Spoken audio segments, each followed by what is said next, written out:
Gracias por estar con nosotros en esta nueva edición de Tiempo de Orientación, este programa de panel que es conducido por jóvenes en el cual brindamos nuestra perspectiva sobre los diversos tópicos que abordamos aquí, tanto del plano local como internacional, y siempre es bueno reiterar que esta plataforma de comunicación de Cinevisión, Canal 19, se ve en toda la geografía nacional en una sola frecuencia, Cinevisión, Canal 19, no importa su sistema de cable. Nos pueden seguir también a través de nuestra cuenta de Twitter, Orientación-TV, para que estén actualizados con nuestros planteamientos, nuestras opiniones sobre los temas abordados aquí. Bueno, hoy un día especial, ¿verdad? Porque el Dream Team se reúne en esta plataforma de comunicación. En este monstruo de comunicación. Buenas noches, Pedro Manuel Casals. Mi hermano Julio Alberto Martínez y el maestro Ernesto Jiménez. Para mí,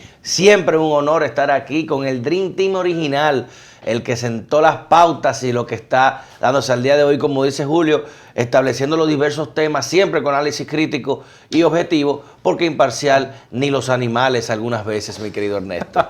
Y de eso se trata, es el compromiso que hemos asumido con ustedes, tratar las mayores informaciones en el ámbito nacional e internacional con el mayor nivel de objetividad posible. Eso lo intentamos y con la gracia de Dios estamos acá lunes, martes, miércoles, jueves y viernes, pero los miércoles, y este sobre todo muy especial, otra vez hemos ensamblado el Dream Team de Tiempo de Orientación junto al cuarto bate, Pedro Manuel Casals y Julio Alberto Martínez Ruiz, que todavía Orlando anda buscándole el nombrecito. El más informado. Es eso no es que don Julio Martínez. No, es Julio Alberto el más Martínez. Informado en el sur de los sábados. El programa más influyente del fin de semana. Vamos a decodificar muchas cosas. A propósito de lo que no me hable de decodificación cuando hay código. Los fiscales de Perú en estos momentos están en Sao Paulo, en Brasil, reunidos con autoridades del Ministerio Público de Brasil, decodificando yo le tengo miedo a los fiscales. Vamos a dejarlo. La justicia de Perú da miedo. Tres presidentes presos, uno muerto. Y los fiscales de República Dominicana. Poniendo paqueticos, tirando paqueticos. Poniendo más paqueticos que el nuevo tema de Bullying 47, tirando paqueticos. Se estilan los martes y los miércoles iniciar con una reflexión. Y la de esta noche va en el mismo sentido que la reflexión de la noche de ayer, con el ingrediente especial de que Pedro Manuel Casals nos podrá acompañar. Es un experto en materia de seguridad y defensa en la República Dominicana.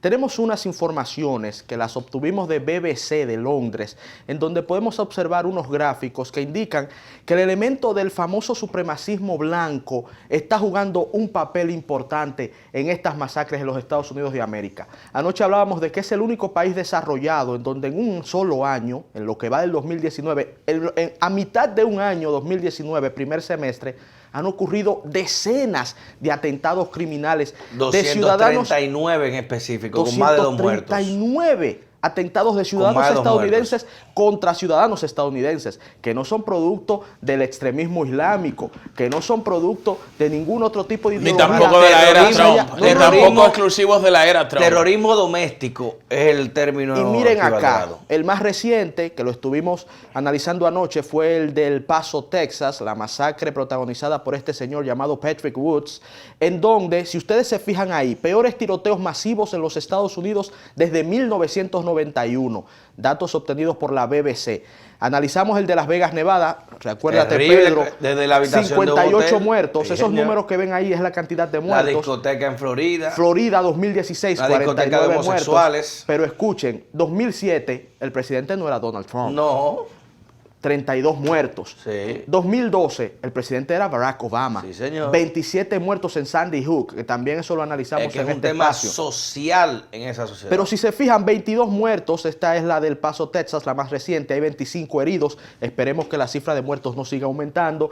Y como pueden ver ahí ustedes, lo que decíamos anoche se revela de que no es un tema exclusivo del gobierno del presidente Donald Trump, presidente de los Estados Unidos. Vamos a ver otro gráfico para que también podamos analizar las tendencias que nosotros en el día de ayer también estamos comentando. En otro gráfico que más adelante lo veremos, te veremos, Pedro, la incidencia en los Estados Unidos y en estas masacres. Resulta, mírenlo acá, asesinatos vinculados al extremismo en Estados Unidos por afiliación. Oye, 78%. El 78% de los asesinatos masivos que ocurren en Estados Unidos son por supremacistas blancos, 16% por extremismo contra el gobierno, 4% otro tipo de extremismo, y el extremismo islamista doméstico solo un 2%. Ese es el que proviene directamente desde ciudadanos norteamericanos que han ocurrido, como fue el caso del soldado Mahed Koray, que en la base militar de Dallas emprendió también más de 16 muertos entre oficiales superiores porque se había convertido al Islam. Pero el dato más interesante, cuando tú hablas del supremacismo, se establece de que efectivamente en los últimos años se ha elevado una corriente que Donald Trump lo combatió incluso en el comunicado que hace en la Casa Blanca. Eso es verdad. Donde dijo que en Estados Unidos no hay espacio para ningún tipo de cultura que trate de reivindicar esos antivalores como son las diferencias raciales o algún tipo de preferencia por algún tipo de raza. Pero lo grave de esto es, y lo que estamos comentando, en México este año han ocurrido más asesinatos con armas de fuego y más asesinatos masivos, dígase, ataques en público que en Estados Unidos. ¿Y por qué en México no se habla de esos ataques? Porque es narcotráfico. O sea, el hecho de que sea narcotráfico sí permite entonces que la violencia con armas no sea calificada como una violencia originada por las armas. ¿O eso no tiene ningún factor que ver? Muy buen punto. Claro que sí, porque ahí le debo saber el tema de que por tú evitar los accidentes de tránsito no vamos a eliminar los carros. Entonces, para tú limitar los incidentes violentos no se van a eliminar las armas, ni por desaparecer las armas van a eliminarse los incidentes violentos. El tema está en la filtración y en el cuidado de la supervisión que se hace con el manejo del acceso. O sea, en México, de la mayoría de los carteles narcotraficantes que hoy en día tienen armas de guerra, fueron obtenidas en el 2011 a través de la operación Rápido y Furioso, que fue decretada por Barack Obama a través de la NSA para suplir armas que luego serían supuestamente fiscalizadas a ver en qué manos quedaban. Pero yo creo que el valor o lo desgarrador en esto es lo siguiente, y uno de los factores que explica todo esto es lo siguiente, que estamos hablando, y eso lo comentábamos ayer, que psicópatas tienen acceso a armas, sí, incluyendo armas de guerra. Ayer presentamos un video de un niño de 4 años, Maverick, donde una madre, o no sé si es una madre, no, pero no, una ese adulta, Kyle Racer, una cazadora muy famosa. Una señora, una mujer, comienza a relajar con él y le pregunta al niño cómo es que se utiliza el arma. Y él ese niño manipula esa arma. Una P30. Oye, como no lo hace, yo creo que un soldado fusil de asalto. Que yo no tengo, y ahí es que lo está decíamos el problema, ayer, viejo, o yo sea, no tengo pero, idea oye, de cómo manipular porque, esa escúchame, y ahora estoy paso contigo, porque cualquier loco viejo que se le meta una idea en su cabeza de lo que sea, hasta una depresión por haber terminado con una relación sentimental, agarra un arma y va a un centro comercial. Pero es algo tan sencillo como esto, entonces, Julio. ese es el problema. Ese muchacho tenía mensajes públicos manifestados de más de un año que tenía haciendo en sus redes sociales temas de bigotería, eso mismo de temas de odios raciales, y como que ya no se le filtra eso. Una cosa es el acceso que tú tengas a las armas. Aquí hay más de 10 años que están prohibidas las armas e importaciones, y como que la gente tiene acceso y te matan para robarte un arma. En Estados Unidos te matan para robarte un arma. No, pero te matan por otra causa. Entonces hay que saber relativizar el origen de esa violencia, que Ernesto bien lo describe. ¿Qué es? Cónchale, vamos a asomar las señales de alerta. ¿Cuáles son? Los supremacistas blancos. Claro. Oye, si tú ves que en una página de internet el tigre tiene 3 mensajes diciendo, tú tienes que matarlo, estos tigres, oye, tú sabes que esa persona va a acceder entonces a compra un arma, tú no puedes dejarle, hacerle por lo menos un perfil psicológico. Pero ayer decíamos que esa ideología nefasta, funesta, sin fundamentos científicos,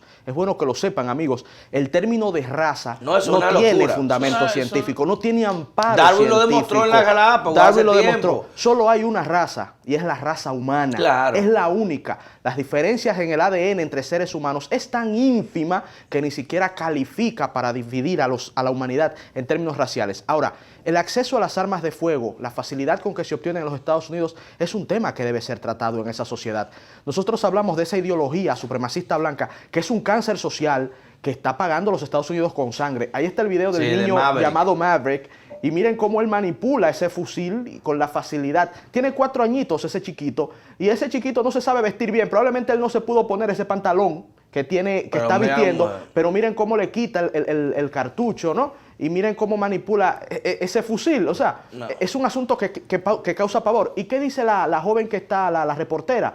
dice, ay, qué lindo, ay, qué tierno. Claro, porque es un tema cultural, señores. Yo tengo en Estados Unidos, para que ustedes sepan. Pero es una cultura, de muerte, hay Pedro. que entender que son unos estados federados. Mira. Esos estados federados, entre ellos, tenían reglas que entre ellos mismos no se compaginaban. Las leyes de Alabama no te permitían a ti tú poder andar en carruaje después de las 6 de la tarde. Sin embargo, las leyes de Boston sí. Y esos estados federados tenían sus propias legislaciones y cada quien tenía una referencia federal, que esa segunda enmienda que supuestamente se establecía para tener la protección contra la mayoría de salvajes que habían en la esa segunda época en el enmienda continental, que constitucionalizó el derecho a portar armas de portar fuego. armas a cualquier edad, pero fue a cualquier circunstancia. En 1791. Por supuesto, pero hoy en día tú no puedes asimilar ese concepto ahora en una estructura en la cual tú tienes la capacidad tecnológica de verificar cualquier tipo de condicionamiento psicológico de una persona. Obviamente eso es normal y no solamente pasa. Oye, pero sorprende también que no se tenga una base de datos con todos los perfiles potenciales de personas que padecen algún tipo de... Claro que se tiene. Ellos la tienen. El problema es que acceden como quiera con demasiada facilidad. El problema es que no pueden prohibir. Es constitucional. Óyeme, incluso hasta en las propias tú puedes ponerle requerimientos. En las propias escuelas en los Estados Unidos, oye, me cuesta mucho creer que puede ingresar una persona con un arma, con un rifle largo y comenzar a disparar. Señora, pero como loco. ustedes conocen Walmart. Deben tomarse medidas para proteger, para garantizar. Pedro, tú has ido a Walmart. Y tú también, Julio, ¿verdad? ¿Qué es Walmart? Oye, un centro comercial de compra donde tú desde un pantaloncillo hasta un rifle AK-47. Hasta un rifle, viejo. O sea, tú puedes comprar un rifle. Ahora, pero ahí vuelvo de nuevo a decirte, el que no entiende que la Asociación Nacional de Rifle es el principal aportante en el lobby internacional, no solamente en los Estados Unidos, ayer lo hablábamos. No solamente en Estados Unidos, oigan este dato. Por cada bala que se usa por el ejército de los Estados Unidos, cada bala que cuesta 12 centavos de dólares la producción y casi 30 centavos la venta al ejército, cada bala de cada 10 balas, 9 son producidas por la NRA. Y para terminar, Pedro. ¿Y tú crees que eso es esa industria que tiene un poderío económico por el consumo masivo, tanto de las municiones como de la venta que hacen al exterior? Porque no se llama engaño, en Estados Unidos te venden armas a los países, pero tienen agentes que le venden armas entonces a los contrarrevolucionarios de esos mismos países y le venden armas a los grupos. O sea que no pierden un peso. Pero se ve, por ejemplo, hasta con Medio Oriente, los contratos millonarios que tienen de venta de armas con Israel. De dólares y cada vez que se produce algún atentado terrorista, entonces tuve los medios gringos lamentando. ¿Tú sabes cuánto? Y todo el mundo expresando su dolor. Sin embargo, son con armas gringas. ¿Tú sabes cuánto le costó la muerte de Jamal Khashoggi a Mohammed bin Salman, el rey de Arabia Saudita? ¿Sabes cuánto le costó esa muerte?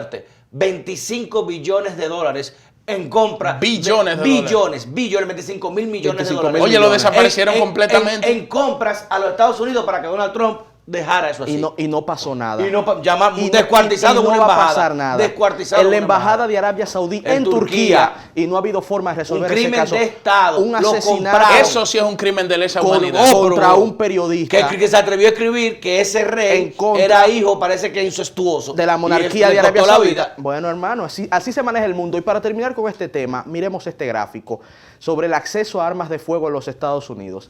Estamos hablando sobre la NRA, el National Rifle Association, la Asociación Nacional de Rifle, el lobby más poderoso de armas en esa nación. Tiene ese congreso así, en el punto. De 100 de representantes, 90 reciben fondos de la NRA. Incluyendo de todos los partidos, demócratas y republicanos. Miremos este último gráfico sobre el tipo de armas usadas en asesinatos en Estados Unidos. 64% pistolas, 4% rifles, va un 68% de armas de fuego, 2% escopetas. Señores, 70% armas de fuego y 28% fuentes desconocidas. Si usted tiene un desequilibrado mental, alguien que cree que por su color de piel es superior a otro ser humano, que por motivos de odio o resentimiento quiere acabar con la vida de seres humanos y tiene un fácil acceso, más fácil que comprar medicinas, a un fusil de asalto. Más fácil que comprar un billete ¿Qué usted cree que va a pasar? Más fácil que comprar un romo, un litro de ¿Qué vino. usted cree que va a una pasar? caja de cigarrillos. Una sociedad que le enseña a niños de 4 años a manipular rifles y luego por cualquier problema que ese chico tenga se la quiere vengar. ¿Qué usted cree que va a pasar? Ese es el cáncer social que los Estados Unidos de América está pagando con sangre. Y anoche decíamos, recordando aquella famosa frase de Albert Einstein, que es una locura esperar resultados diferentes cuando se toman las mismas acciones. Si Estados Unidos no revisa esa crisis estructural, seguiremos lamentablemente analizando este tipo de masacres mes tras mes y año tras año. Señores, vamos ahora a una pausa comercial. Cuando regresemos de la pausa, vamos a dar algunos detalles sobre la evolución del caso de Odebrecht en Perú, que pagaron nada más 29 milloncitos. Y vamos a aprovechar la presencia de Pedro para ver si estas nuevas revelaciones complican el estatus legal del acuerdo de Odebrecht, República Dominicana, con el Ministerio Público, porque hay cosas que están funcionando en otros países, pero en nuestro país parece que están congeladas. Regresamos de inmediato.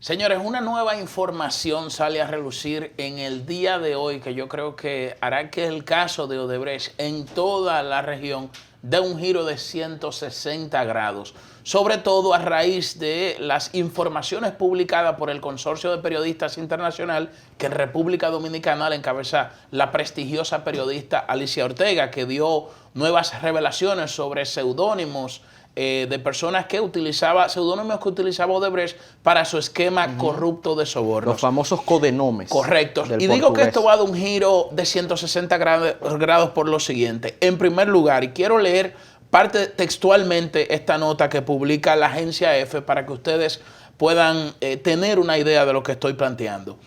Dice esta nota de prensa que el ex superintendente de la constructora brasileña Odebrecht en Perú, Jorge Barata, y su sucesor en el cargo, Ricardo Boleira, identificaron ante fiscales peruanos en Sao Paulo los seudónimos utilizados por la compañía en su esquema de caja 2 o caja B para sobornar a políticos y funcionarios. Agárrate de ahí. Y de manera textual le voy a decir a quién identificaron ellos, porque ese esquema que utilizaba Odebrecht no era exclusivo de la República Dominicana. Los seudónimos lo utilizaban también fuera del país. Por ejemplo, revelaron esos ejecutivos de Odebrecht que quien se ocultaba bajo el seudónimo Careca era una exalcaldesa de Lima que se llama Susana Villarán, quien está en estos momentos en la cárcel y está siendo investigada por haber recibido $500,000 para su campaña. Fíjense cómo ya están comenzando a salir. Por 500,000, medio país por preso. Por 500,000 ella está presa. Medio país preso. Aquí se han hablado de millones como si fuera una Cierran fiesta. el Congreso. Y que por 500,000 nos quedamos sin senador ni diputado. Quiero plantear este otro elemento para pasarle la bola a Pedro, que quiero que desde el punto de vista jurídico me dé su perspectiva. Primero, Pedro, esto no sucede en Perú. Esto sucede que los fiscales de Perú cogieron un avión hacia Brasil. Luego y hablaron con el ejecutivo de Odebrecht, que representaba a Odebrecht en Perú, que estaba en Brasil. El superintendente de cuentas de Odebrecht. Ernesto, es como aquí, por ejemplo, el que representaba a Odebrecht aquí se llama Marco Vasconcelos. Cruz. Pero a diferencia de lo que ocurrió en Perú, Vasconcelos, antes de explotar el caso, lo sacaron de la República Dominicana. Sí. Se fue para Brasil y nadie ha ido a investigarlo.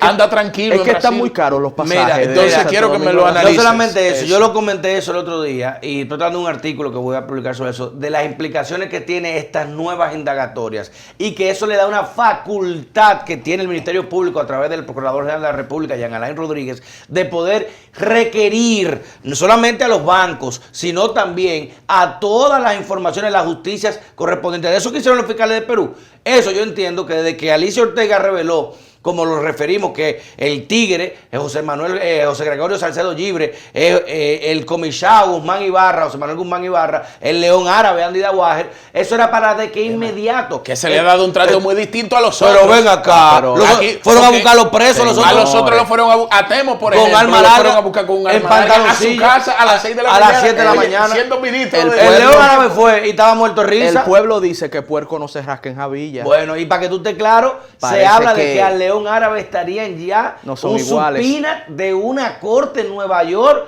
para citarlo a declarar con materia del apartamento comprado. ¿Deben los fiscales dominicanos de ir a Brasil? Hace rato debieron ir a Brasil y si no, al menos instruir a través del agregado militar de la embajada que coordinar una cita directamente con las funciones investigativas allá para los ministerios públicos de aquí, compartir la información desde aquí. Pero si no quieren darse el viaje será, pero de que tienen que requerir información. Esto fue un interrogatorio de más de 12 horas. Es que están caros los boletos. Señores, hay algo que el pueblo no entiende. No, yo no entiendo. Son caros, ¿verdad? ¿Qué no entiende gran parte del pueblo dominicano? Y es que las informaciones brindadas por este Consorcio Internacional de Periodistas de Investigación para República Dominicana a través de la periodista Alicia Ortega mostró documentos irrefutables. Pero que ahí están hasta las transferencias bancarias. En donde se ven las transferencias no hay forma que de justificar surgen eso. de esa famosa, que siempre digo que es un eufemismo para decir Oficina de Repartición de Sobornos, que es la Oficina de Operaciones Estructuradas de Odebrecht. Sí. Entonces, a raíz de eso han habido renuncias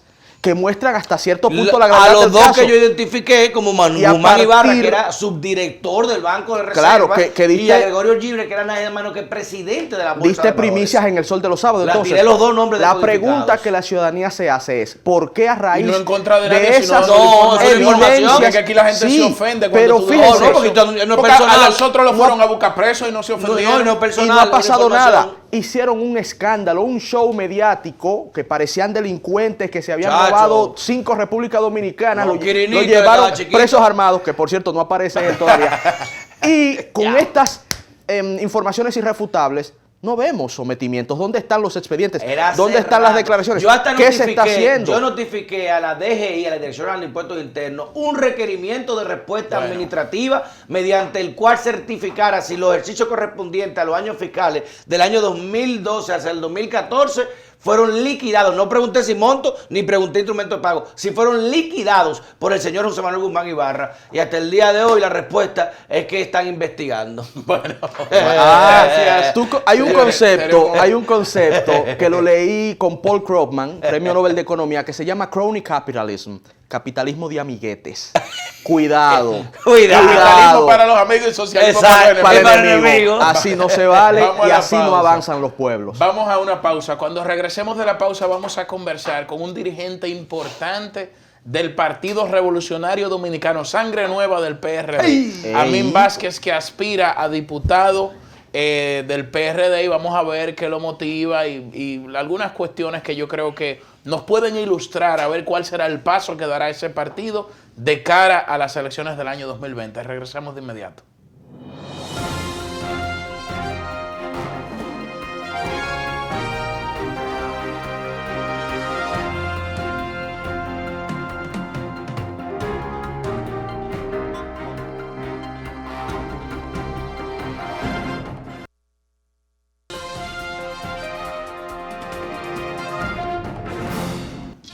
Ya está con nosotros Amín Vázquez, miembro del Partido Revolucionario Dominicano. Yo te presenté como la Sangre Nueva del PRD, quien también aspira por la circunscripción número 3 del Distrito Nacional a diputado, a representar a los votantes de esa circunscripción ante el Congreso Nacional. Amín, ¿cómo estás? Muy bien, Julio Alberto, Ernesto y toda la audiencia de Tiempo de Orientación. Una vez más aquí, volviendo a mi casa. Así es. Bueno, quisiéramos iniciar esta conversación hablando sobre tus aspiraciones a diputado. ¿Por qué decides lanzarte, pasar de estar en el escenario, ¿verdad?, como observador y ya a militar de manera directa, a optar por un cargo de elección popular? ¿Qué te impulsa? Mira, Julio Alberto, yo tuve la misión por distintos procesos de ser carpintero, de dirigir la juventud del PRD en el Distrito Nacional y dirigir procesos del ingeniero Miguel Vargas Maldonado y a la alcaldía del Distrito Nacional en 2 procesos. Y conocí de las vicisitudes, las necesidades que tiene dicha circunscripción y los tiempos han cambiado. La dialéctica del cambio es determinante en la historia y las circunscripciones y el Distrito Nacional de manera general demanda mayores niveles de representación y de legitimidad. Y nosotros por eso estamos haciendo una propuesta distinta a nuestra circunscripción, que es la más grande del Distrito Nacional, es la más vulnerable y tiene elementos que le crean unos cordones de pobreza estamos hablando, pues muy yo te voy a decir grandes. una cosa, todo lo que tú me dices suena bonito, pero en esa circunscripción hay que fajarse. Hay que conseguir Hay que fajarse porque, o sea, es muy dinámica, No, y hay un elemento que no puede soslayar. Hay un elemento y hay que decirlo crudamente, y es el tema del clientelismo político. Claro. Y de su impacto en comunidades paupérrimas. Oye, con discursos en la 1 y en la 2, a mí, tú tienes estructura para competir en la 6. Es importante. Va a competir con Julio Alberto y Ernesto. Va a competir con Alofoque. Mira, el PRD... Si no se retira, porque él un día es candidato y al otro no. El PRD, dentro de su proceso de reconstrucción y de reorganización, sin lugar a dudas, ha mantenido una fortaleza dirigencial en nuestra circunscripción que, para que los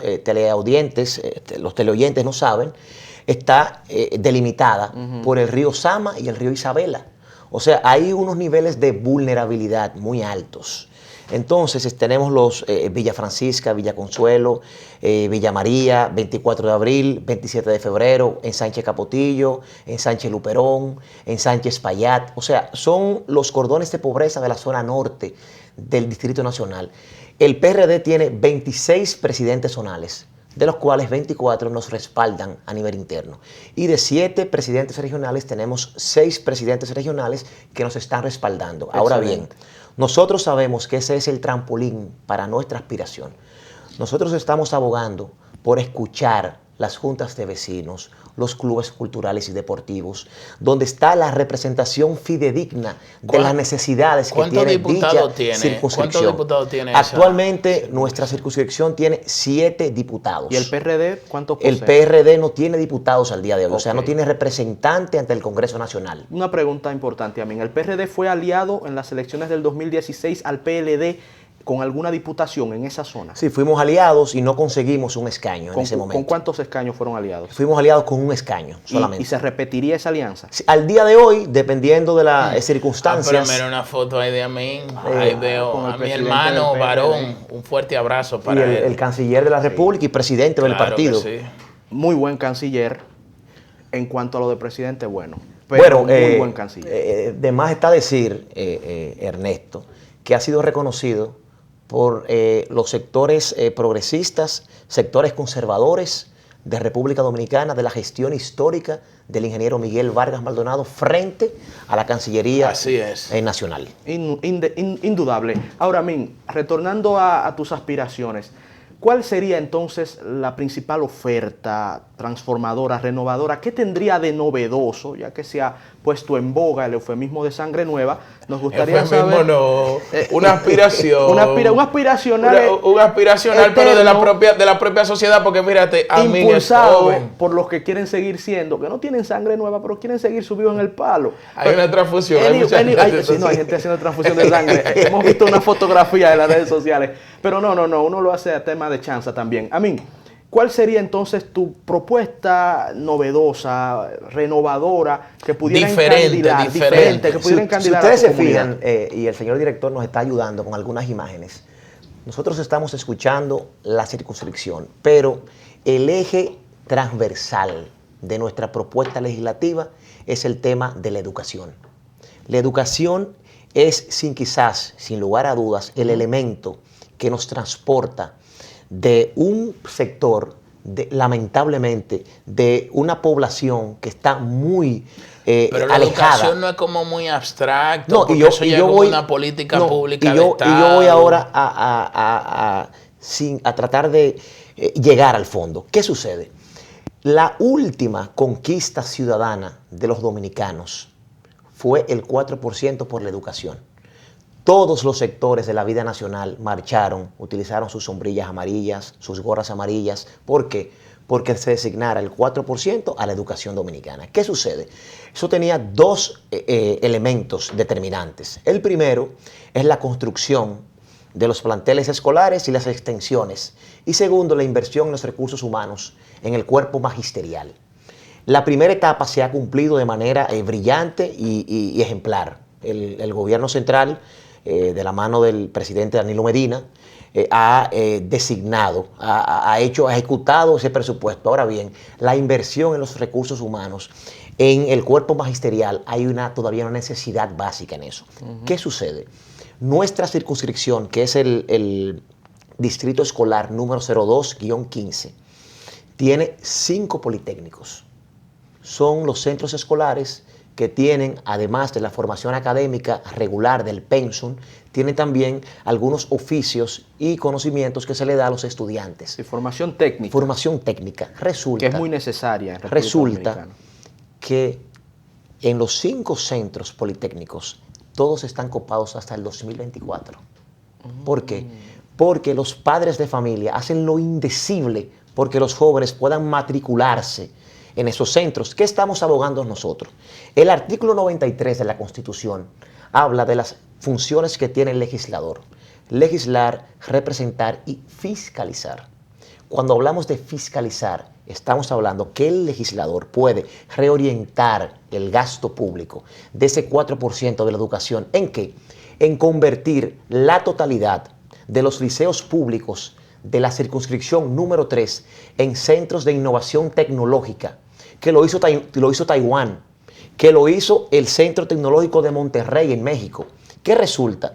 Que en 9 meses se puede convertir un centro escolar, un llamado liceo, en centro de innovación tecnológica. ¿Y eso en qué se traduce eso? Que esos jóvenes que aprenden una formación técnica se convierten en jóvenes emprendedores. ¿Por qué? El Instituto de Tecnología de las Américas, Tecnológico de las Américas, el ITLA, ¿verdad? Ustedes se imaginan un padre de familia. Una obra del doctor Leonel Fernández. Una obra del doctor Leonel Fernández que le dio continuidad el PRD y ha continuado porque el ejercicio del poder demanda continuidad de Estado. Claro. Resulta que para un joven trasladarse de la circunscripción número 3, Nicolás de Obando con Máximo Gómez, a Andrés Bocachica, necesita 230 pesos diarios, que es imposible para una familia pobre alcanzarlo. ¿Qué estamos proponiendo? Que con ese 4% de la educación, convertir esos centros escolares en centros de innovación tecnológica. ¿Para qué? Para que el cruce de la pobreza extrema a una pobreza media, a desarrollarse en sociedad, sea mucho más fácil. Es como llevar al ITLA hacia el barrio. Para que no tenga que ir el joven del barrio al ITLA gastando 230 pesos diarios, que es insostenible para una familia de escasos recursos. A mí me acompaña. Está buena la propuesta. Me acompaña un grupo de jóvenes que son la mayoría oriundos de la circunscripción número 3, de esos barrios paupérrimos. Y te puedo decir que hemos hecho un ejercicio ya, y el plan piloto va a ser en el centro Juan Pablo Duarte, en el liceo Juan Pablo Excelente. Duarte. Vas a hacer un plan piloto. El plan piloto sería ahí. Vamos a una pausa y cuando regresemos de la pausa vamos a hablar ya sobre el Partido Revolucionario Dominicano, su estrategia de cara a las elecciones del año 2020. Los grandes retos que tiene esa organización política. Así es que tiene. Así que no se pierdan el próximo bloque de Tiempo de Orientación.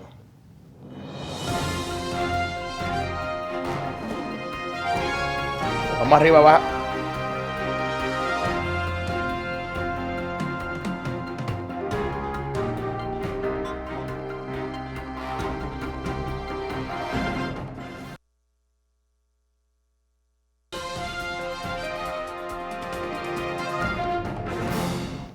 Continuamos nuestra conversación central de la noche de hoy. Tenemos el placer de conversar con Amín Vázquez, joven dirigente del Partido Revolucionario Dominicano y aspirante a la candidatura a diputado por la circunscripción número 3 del Distrito Nacional.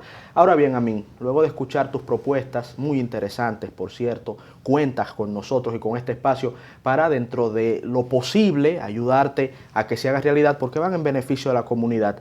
Vamos a hablar un poco del contexto político nacional. El Partido Revolucionario Dominicano tiene grandes retos para las elecciones del 2016, en especial porque no han marcado todavía ante la población la posibilidad de llevar un candidato independiente.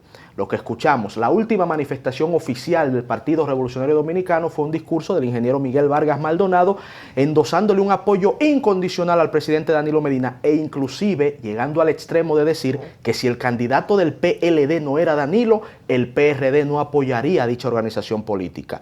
La evidencia muestra que el candidato del PLD no va a ser Danilo Medina y en ese contexto nos gustaría saber tu opinión. ¿Qué va a hacer entonces el Partido Revolucionario Dominicano? Mira, Ernesto, el PRD viene en un proceso de reconstrucción orgánica del partido. Nosotros hemos organizado el partido alrededor de la ley 3318, a la ley de agrupaciones y partidos políticos. De hecho, fuimos el primer partido que adecuamos nuestros estatutos a la nueva normativa electoral. Ahora bien, sabemos de la capacidad electoral que tiene el partido. Y Miguel, al frente del Ministerio de Relaciones Exteriores, ha hecho una gran gestión que lo reconoce en la población dominicana. Eso lo habilita a él para candidatearse a la presidencia de la República. De hecho, hay personas que olvidan que en el año 2008 Miguel Vargas obtuvo el 42% del electorado nacional. ¿Y de cuánto venía el PRD en el 2008? O sea, Miguel Vargas, ¿cuánto sacó el PRD en el 2004? 34%. Y lo llevó del pero 34. Tenía una intención electoral de un 14%. Y el PRD, Miguel lo tomó de las manos en el año 2004.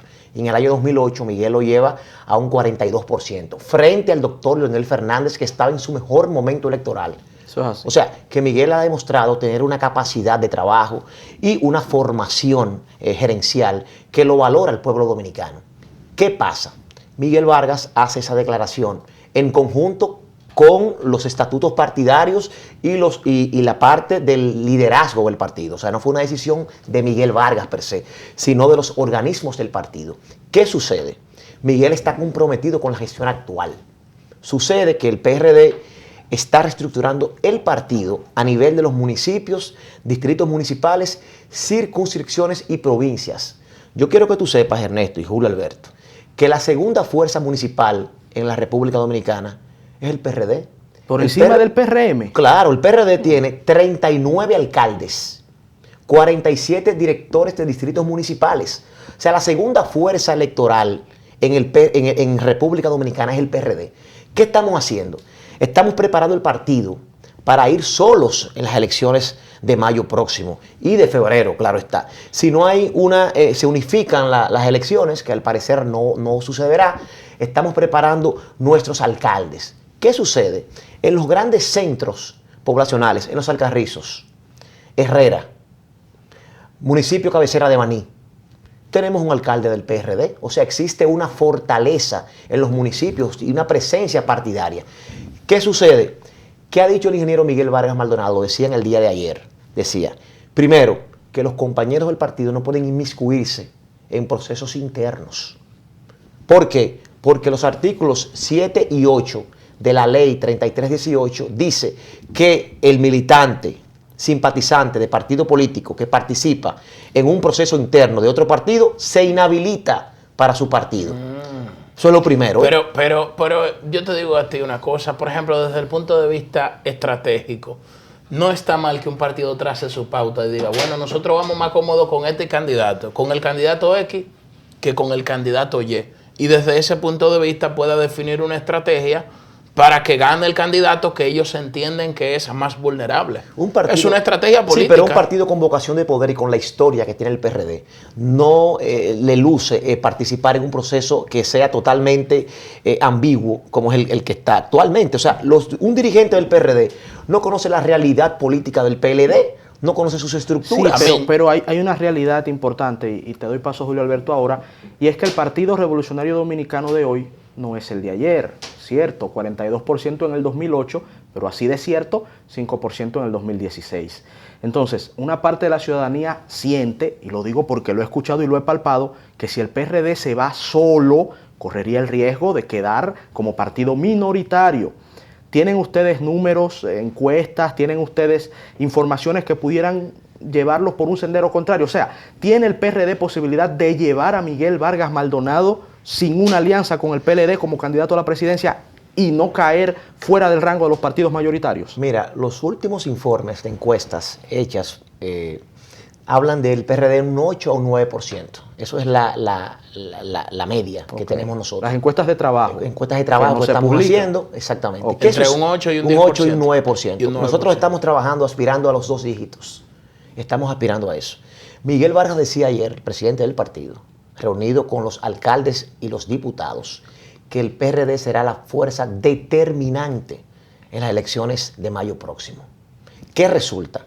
El PRD está estructurado en torno a los recintos electorales. O sea, tenemos una estrategia electoral determinante y la simbología partidaria está ahí. O sea, el PRD está presente en las grandes soluciones nacionales que tenemos aquí y no hemos renunciado al legado de José Francisco Peña Gómez. Ahora bien, la política ha cambiado. Bueno. O sea, antes se votaba por la simbología. Antes votábamos por el hacho, claro, por la estrella. En ese contexto por el gallo, ideológico de la Guerra Fría. Ahora se valora antes la persona. Antirreeleccionistas, ahora son reeleccionistas. Exactamente. Bueno. Antes se hablaba del sistema norteamericano. Sí. Después del sistema brasileño después, o el panameño, sí, que después de 10 años puedes volver. Y el dominicano, que es un chin de todo. El dominicano es el sistema dominicano. Ahora, a mí, yo es a según convenga. Yo te voy a hacer una... lamentablemente. Qué tragedia. Te voy a hacer una pregunta y, óyeme, iré al punto porque de verdad que me genera mucha curiosidad esa información. ¿Es cierto que se ha ponderado... en el Partido Revolucionario Dominicano llevar a David Collado como candidato presidencial? Mira, los estatutos del partido... Dicen que se pudiera hacer un as bajo la manga. Esa estrategia estaría interesante. Mira, los estatutos del partido estipulan que... te la puse. Para representar el partido en la boleta, según la ley, debe ser miembro del PRD. O sea, ese...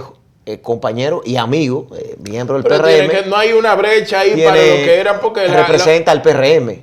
Bueno, no, pero espérate, David Collado fue candidato a alcalde del Partido Reformista Social Cristiano. La gente se lo olvida. Fue casi una imposición al PRM. El PRM lo apoyó porque se vio obligado a apoyarlo, pero David fue por el PRSC. Y yo te digo una cosa, hay muchos PRMistas que han regresado a las filas del PRD. Así es. De hecho, pudiera darse ahora en este contexto de que muchos PRMistas regresen al PRD y para regresar se le puede garantizar también alguna aspiración. Que sería una triple alianza porque el ingeniero Miguel Vargas es aliado del presidente Danilo Medina y mucha gente dice que también el alcalde del distrito es aliado del presidente Danilo Medina. Ernesto, Miguel ha sido claro. Miguel ha sido claro. El PRD será determinante en el proceso venidero. Primero. Segundo, el PRD... dijo con mucha seguridad el PRD se está fortaleciendo día a día. Mira, lo que está pasando en la circunscripción número 3, la avalancha de compañeros que está regresando a las zonas, en Capotillo, en Sánchez Luperón, Villa Francisca, Villa María. ¿Por qué? Porque el PRD es opción de poder. O sea, el PRD será determinante en el proceso venidero. Y lo más importante, la mística PRDista está ahí. Y los candidatos están ahí. Al día de hoy, yo te puedo decir a ti que ese 9-10% que está promediando el PRD será determinante en el proceso venidero. Y tú te vas a dar cuenta, y yo volveré aquí con los números, y ustedes sabrán que la polarización no es un hecho todavía. O sea, no existe una polarización per se. Volvemos al tripartidismo. Bueno, vamos a ver. Un escenario interesante. Un escenario interesante. Aquí no se puede dar nada por descontado. Eso es así. Ahora, desde el punto de vista del PRD también, me imagino, no sé si es una decisión, esto lo digo yo como analista, estarían esperando lo que pueda suceder en el PRM. Porque parte también de un sector importante del PRM. Para recoger los Julio Alberto y Ernesto, ¿qué ha quedado de esta gestión de 3 años del presidente Medina? ¿Cuál es la impronta que ha dejado el PRD frente al Ministerio de Relaciones Exteriores? Eso es indiscutible. Frente al Ministerio de la Mujer, Autoridad Portuaria Dominicana con Víctor Gómez Casanova. Amén. O sea, hemos dejado una impronta positiva al Estado dominicano. Así es, amén. Muchísimas Desafortunadamente gracias, llegamos a la parte final, ¿verdad? Pero en otro momento te vamos a tener aquí para compartir más ideas y ver cómo va evolucionando tu campaña y ver también cómo va evolucionando la estrategia política del Partido Revolucionario Dominicano de cara a las elecciones del año 2020. Señores, gracias por haber estado con nosotros. No hay tiempo para más. La verdad que es un inmenso honor tener la oportunidad de estar junto a ustedes y les invitamos a que mañana a la misma hora y en el mismo canal nos acompañen nueva vez en Tiempo de Orientación. Feliz resto de la noche y que Dios nuestro Señor les bendiga siempre.